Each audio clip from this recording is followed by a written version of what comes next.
이번 영상에서는 완곡어법을 다루겠습니다. 복습합니다. 반어법 아시죠? 반어에는 언어적 반어와 구조적 반어가 있다. 언어적 반어는 표현적 반어라고도 하고요. 구조적 반어는 상황적 반어라고도 한다라고 배우셨죠? 언어적 반어, 표현적 반어는 아주 짧게 비아냥거리는 투로 말하는 거 있죠. 못했는데 잘했다 이렇게 말하는 거. 구조적 반어, 상황적 반어는 글 전체에 걸쳐서 예를 들어 그 옛날 소설 중에 그 운수 좋은 날 딱 그런 거죠. 니어커꾸는 돈 잘 벌고 있고 운수가 좋은데 집에서 아내가 죽어가고 있었다든가 뭐 이런 식으로 상황 전체가 반대로 흘러가는 것, 그것을 상황적 반어 또는 구조적 반어라고 합니다. 여건법은 말의 반대가 뭐죠? 말의 반대가 여건인데 말의 반대가 침묵이죠. 말을 침묵함으로써 그 어떤 것을 오히려 강조하는 효과, 그러니까 어떤 부분을 의도적으로 생략해서 오히려 작가가 생략한 의미, 그러니까 생략된 부분의 의미를 강조하는 효과를 얻기 위해서 쓰는 수사법이다 라고 합니다. 여건법은 침묵함으로써 더 많은 것을 말하고자 하는 의도가 배어 있다. 뭔가 할 말이 있는데 안 함으로써 그 말의 의미를 오히려 강조하는 효과, 그 효과를 노리고 하는 것이 바로 여건법입니다. 그리고 그 침묵의 말은 독자, 그 침묵의 의미는 독자의 상상에 맡겨진다라고 합니다. 여건법은 표현을 생략함으로써 표현한 것보다, 그죠? 표현을 생략함으로써, 여기까지 생략함으로써 표현한 것보다 오히려 숨겨진 것의 의미를 더 강조한다라고요. 그러니까 표현한 것보다 오히려 표현을 생략함으로써 숨겨진 것의 의미를 강조한다라고 합니다. 수사적 의문법, 수사 의문문을 사용하는 게 수사적 의문법이죠. 수사 의문문은 대답을 바라는 질문이 아니라 대답의 형식을 빌린 주장이다. 대답에 꼭 주장은 아니어도 돼요. 아무튼 대답의 형식을 빌린 주장이다. 주장일 수도 있고 추측일 수도 있고 제안일 수도 있고 이렇겠죠. 아무튼 질문은 대답을 바라는 질문이 아니다라는 거죠. 그냥 질문의 형식만 빌리고 있다라는 겁니다. 직접적인 주장이나 진술보다 더 큰 효과를 얻기 위한 수사법이 바로 수사적 의문법이다 라고 합니다. 수사적 의문법 잘 알아두셔야겠죠. 잠시만요.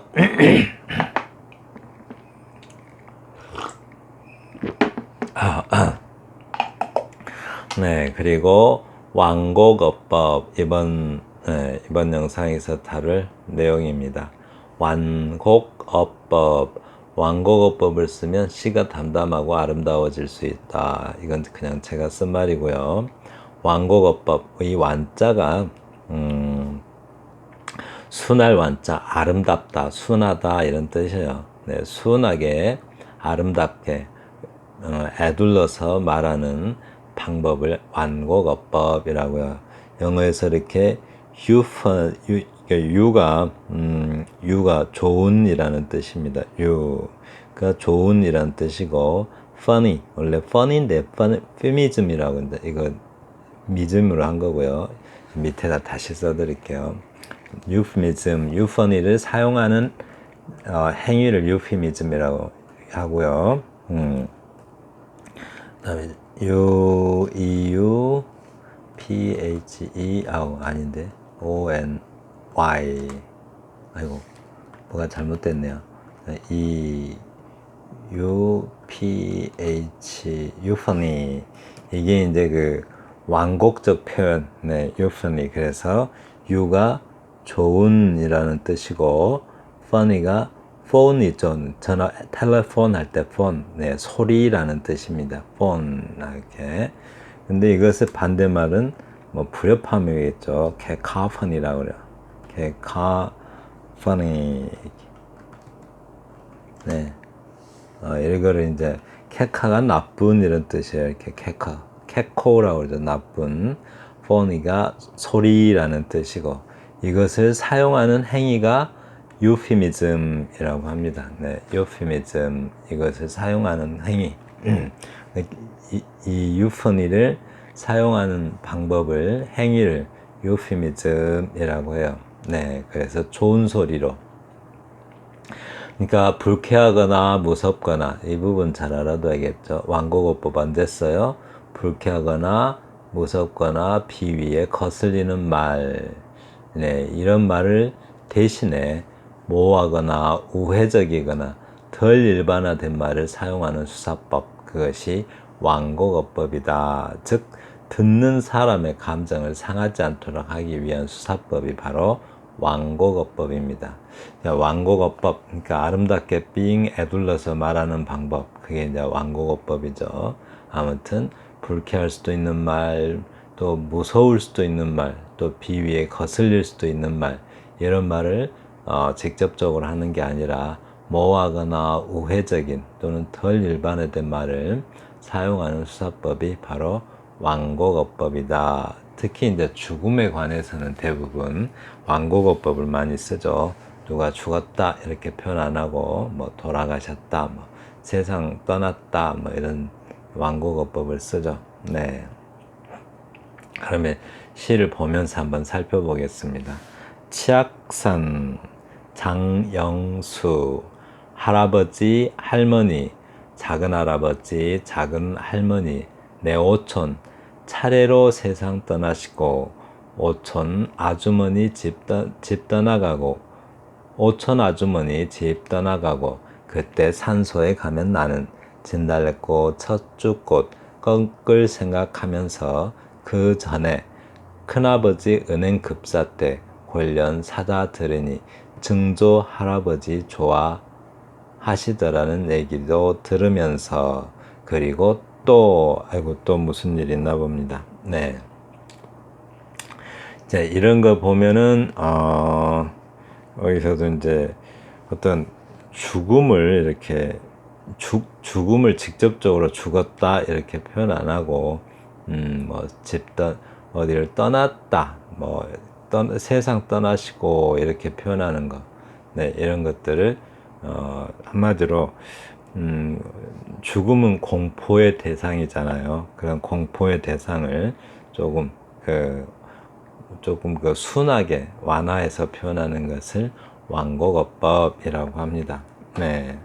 근데 여기 보시면 얼마 전에 배운 거 기억나시죠? 이렇게 할아버지, 할머니, 작은 할아버지, 작은 할머니, 내 오촌, 차례로 세상 떠나시고 라고 했는데, 네. 자, 이런 걸 뭐라고 그래요? 이렇게. 네, 명사는 명사끼리 다 다른 의미죠. 다른 단어의 명사는 명사끼리, 그 다음에 부사구는 부사구끼리, 절은 절끼리, 네, 이런 단어들을 뭐라고 그래요? 동위어구라고 했죠. 동위. 네, 동위어구. 동위어구를 뭐 해요? 열거한다 라고 합니다. 열거. 동위어구. 네. 동의어구에는 두 가지가 있었죠. 동의 독립어와 동의 관형어가 있었습니다. 네, 잊어버리셨어도 괜찮아요. 그 개념만 알고 계시면 시를 쓰실 때 활용할 수 있기 때문에 개념만 알고 계세요. 이렇게 계속 나열을 하면서 의미를 오히려 강조하는 거죠. 이렇게 여러 사람 돌아가셨다라고 이렇게. 오촌 아주머니 집 떠나가고 그때 산소에 가면 나는 진달래꽃, 철쭉꽃. 여기도 열거네요. 꺾을 생각하면서 그 전에 큰아버지 은행 급사 때 관련사다들이니 증조 할아버지 좋아하시더라는 얘기도 들으면서, 그리고 또 이 들이다라는 표현 좀 알아두세요. 여기는 사다가 들이다이니까 반드시 띄었어야 되는데, 만약에 들이다는 이렇게 접사도 있기 때문에, 예를 들어서 사들이다 할 때 사들이다 하면은 사다와 들이다가 만난 거잖아요. 그때는 이렇게 붙였어도 그렇게 되면 이제 사다와 들이다는 제가 설명을 잘못했는데요. 사들이다 할 때 사다와 들이다는 용언과 보조 용언으로 만난 것입니다. 좀 써서 설명할까요? 네. 사다는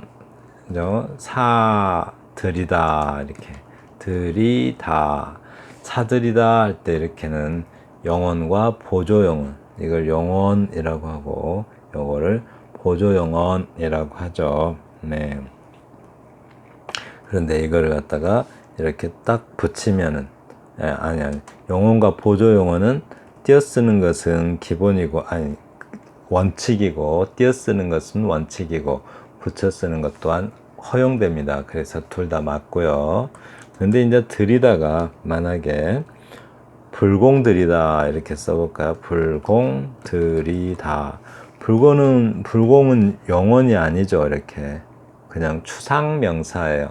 추상명사는 추상명사 뒤에 들이다를 쓰게 되면 들이다는 전미사입니다. 그래서 이렇게 반드시 붙였어야 돼요. 이 경우는 반드시 붙여쓰고. 다시 한번요. 사다와 들이다가 만났잖아요. 이거는 영언과 보조 용언이 만났기 때문에 띄어쓰는 것은 원칙이고 붙여쓰는 것도 허용되는데, 불공들이다 할 때 추상명사 뒤에 들이다를 쓰게 되면 들이다는 전미사입니다. 그래서 반드시 붙여쓰고요. 만약에 선물 들이다 할 때 선물은 사물이죠. 사물, 구체적 사물을 들이다 할 때는 들이다가 동사니까 반드시 띄었어야 됩니다. 들이다 어렵네요. 그죠? 보조용언으로서 들이다는 띄어쓰는 것은 원칙이고 붙여쓰는 것은 허용되는데, 추상명사 뒤에 들이다는 전미사니까 반드시 붙여쓰고, 일반 구체명사 뒤에 들이다는 동사니까 반드시 띄었습니다. 네, 이거는 띄었어도 되고 붙였어도 되고, 이거는 반드시 붙여쓰고요. 이거는 반드시 띄었습니다. 네, 한글 맞춤법 자꾸 알아두면 좋겠죠. 네, 다음 시 보겠습니다. 천상병, 워낙 유명한 시죠. 귀천, 천상병, 나 하늘로 돌아가리라. 아름다운 이 세상 소풍 끝내는 날 가서 아름다웠다라고 말하리라. 또 생략법이 있네요. 네, 여기는 굉장히 생각할 게 많죠. 나 하늘나라로 돌아가리라. 나 죽으리라 이 말이잖아요. 근데 죽음은 워낙 공포스럽고 공포스럽기도 하고 또 좀 비위에 거슬리는 말이기도 하죠. 죽음이라. 나 죽으리라 이렇게 할 수 없잖아요. 그래서 완곡, 아름답게 외둘러서 표현하는 것, 그것을 완곡어법이라고 하죠. 나 하늘나라로 돌아가리라. 아름다운 이 세상, 소풍 끝내는 날, 죽는 날이죠. 이 세상에 온 것이 소풍이었대요. 가서 아름다웠다라고 말하리라. 천상병 시인에 대해서 아시는 분은 굉장히 이 말이 아프게 다가올 것 같아요. 전혀 아름답지 못했습니다. 천상병 시인에게는. 가서 아름다웠다고 말하리라. 이것도 상당히 반어적 표현일 수도 있고 또 진짜 그런 생각일지도 몰라요. 천상병 시인이 원래 중학교 때 국어 선생님이 유치원이었대요. 국어 선생님이 유치원이었는데 국어 선생님인가, 아무튼 유치원 시인이 그 천상병 시인의 스승이었다고 해요. 근데 그 동백님 사건이라고 있죠. 동백님, 동베를린을 한자어로 음역을 하게 되면 동백림이라는 뜻인데, 동백님 사건은 동베를린 사건입니다. 그 사건으로 아무 관계도 없는데 그 사건으로 저기 잡혀가요. 그때가 아마 1967년 정도 됐을 겁니다. 1967년에 동백님 사건이 터지는데, 웬만하면 조금 정부에 반대하면 다 거기다 엮어가지고 다 처형해 버렸죠. 고문실로 끌려가고 그랬는데, 그때 그 고문 후유증으로 정신착란이 왔대요. 네, 정신착란이 와서 성기능도 상실하고 온몸이 거의 그냥 몸 육체뿐만 아니라 정신까지 다 망가져가지고 돌아다니다가 또 정신병원으로 입원을 하게 되죠. 정신병원으로 입원한 것도 참 너무 참 저기해요.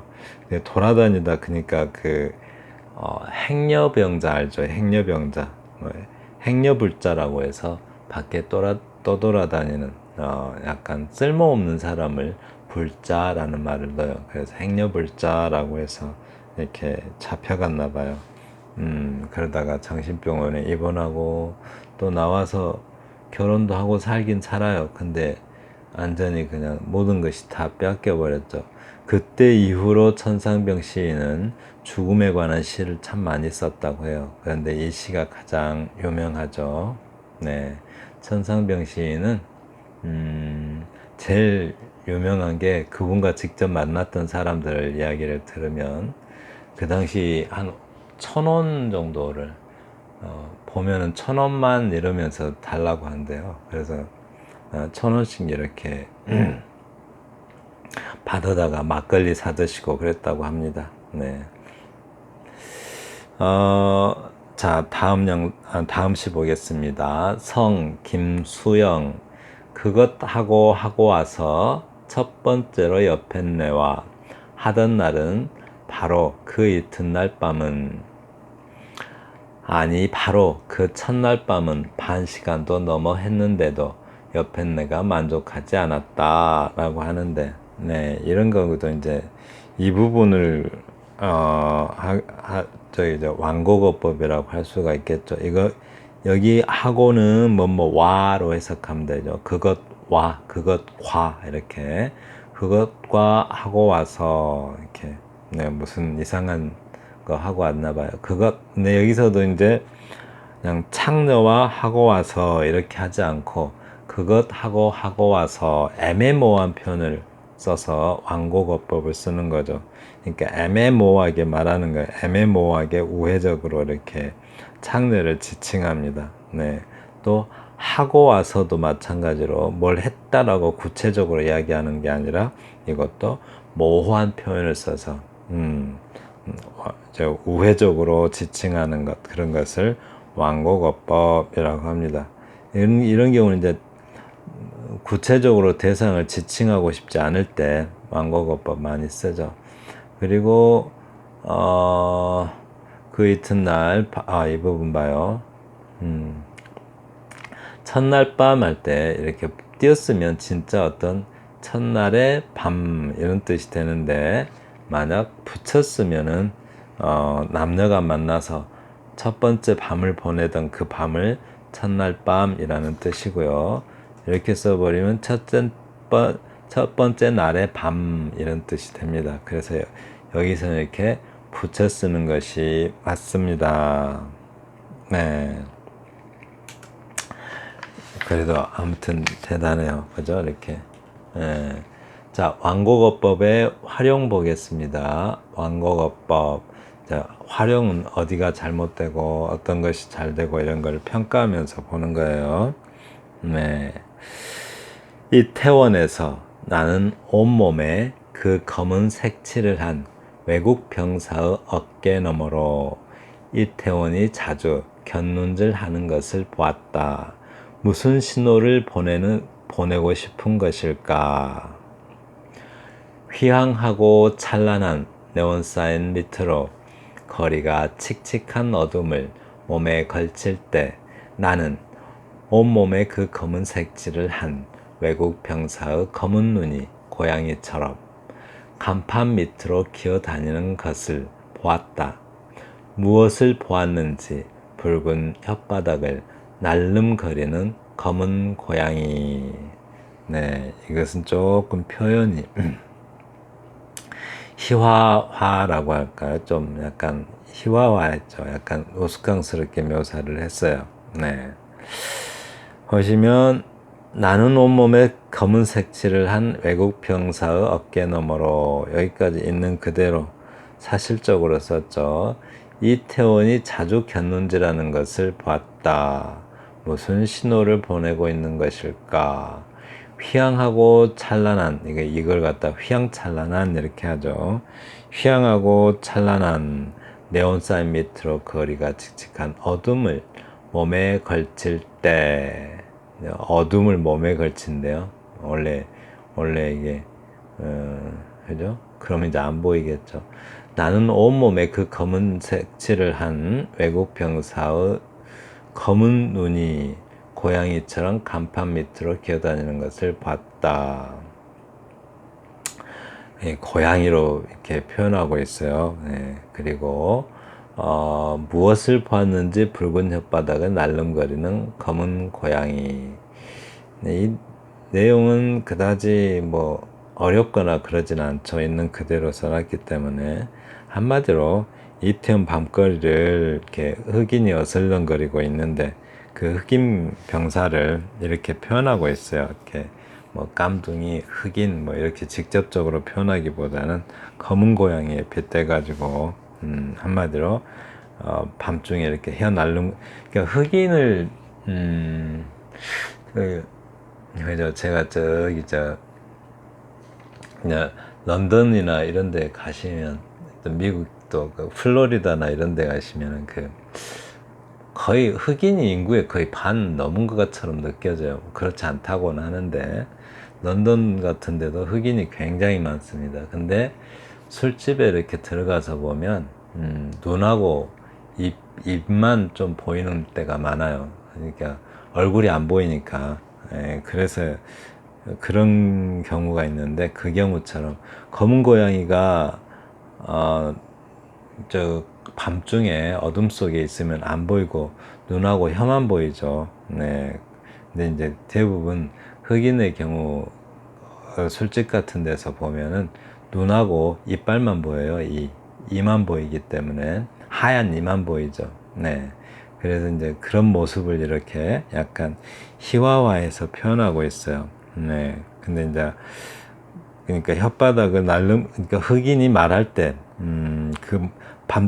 어두운 이태원 거리에서 흑인이 대화하고 있을 때 그 모습을 혓바닥 날름거리는 검은 고양이, 그 검은 고양이의 인상을 원형해가지고, 희화화하고 있는 듯 합니다.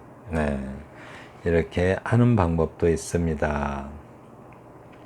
자, 아래 시에서 애매하다고 여겨지는 부분은 하고 묻고 있습니다. 어떤 사랑, 숨을 멈추고 관 속에 들어간 사람이여, 너는 밖에서 열심히 울고 있는 너의 자식과 친지들의 성의를 보느냐. 너는 숨을 멈추기 전에 통곡하며 그렇게 울어보았느냐라고 합니다. 이것도 이제 봐요. 아래 시에서 애매하다고 여겨지는 부분은 이라고 했는데,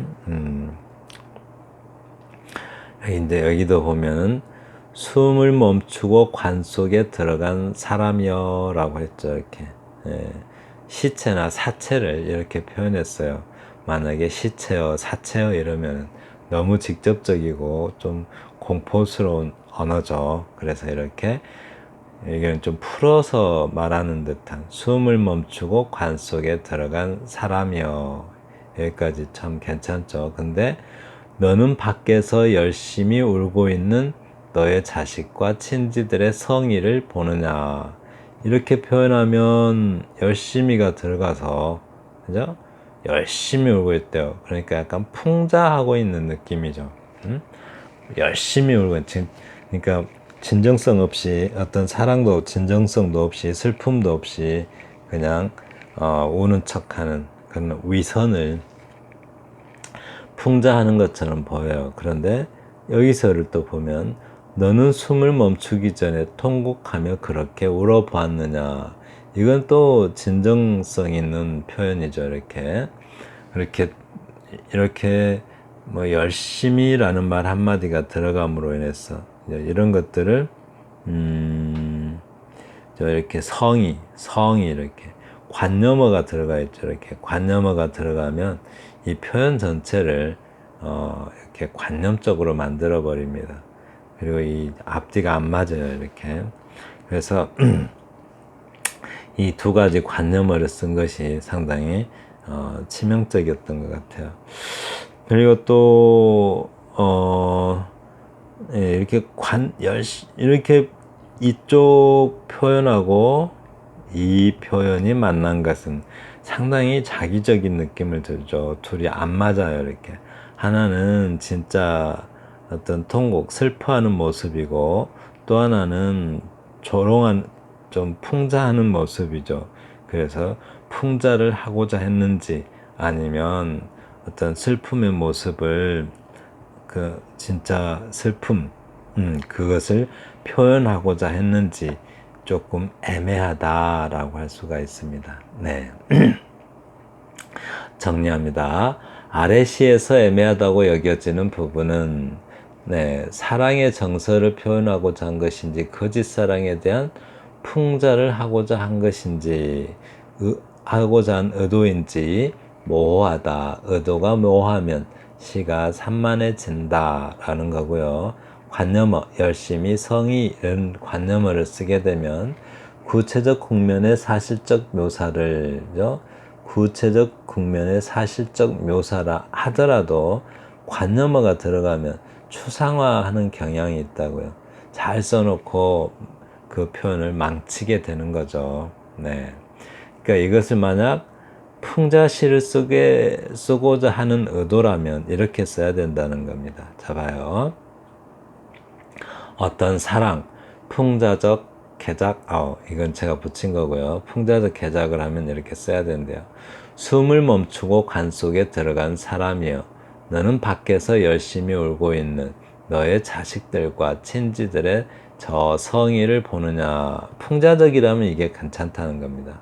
근데 뒤에가 맥락이 맞아야겠죠. 뒤에도 숨을 멈추기 전에 지난 날 그대가 그렇게 내 아버지의 관 앞에서 열심히 울기는 했듯이, 진정성 없는 슬픔이라는 거죠. 그런 것들 이렇게 풍자라면 맥락이 맞아야 되는데 저 첫 번째 것은 맥락이 안 맞았죠.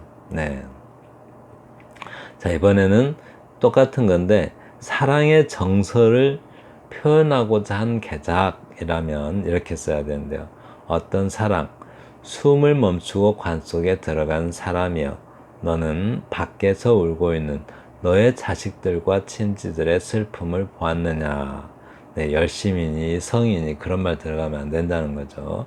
너는 숨을 멈추기 전에 통곡하며 그렇게 울어보았느냐. 정말 슬퍼하고 있다 이런 말이죠. 대단히 슬퍼하고 있는데 그 마음 알아주기나 해라 라는 겁니다. 지금까지 완곡어법에 대해서 다뤘고요. 다음 영상에서는 시의 구조와 행연 드디어 나왔습니다. 이 행과 연을 정말 너무 소홀히 다루죠. 왜냐하면 대충 해도 일단 뭐 나누어지는 것 같고 맞는 것 같죠. 우리가 쉽다고 생각할 때 가장 모르고요. 또 어렵다고 생각한 것들은 열심히 하니까 좀 제대로 알아요. 근데 바로 이렇게 행과 연, 어떨 때 행가리를 하고 어떻게 또 연을 나누는지, 그 행과 연을 나눌 때는 반드시 그 이유가 있어야 됩니다. 그 이유에 대해서. 근데 행과 연은 또 비교적 한 번만 제대로 해두면은 잘 이해할 수 있습니다. 그러면 다음 영상에서 뵙겠습니다. 감사합니다.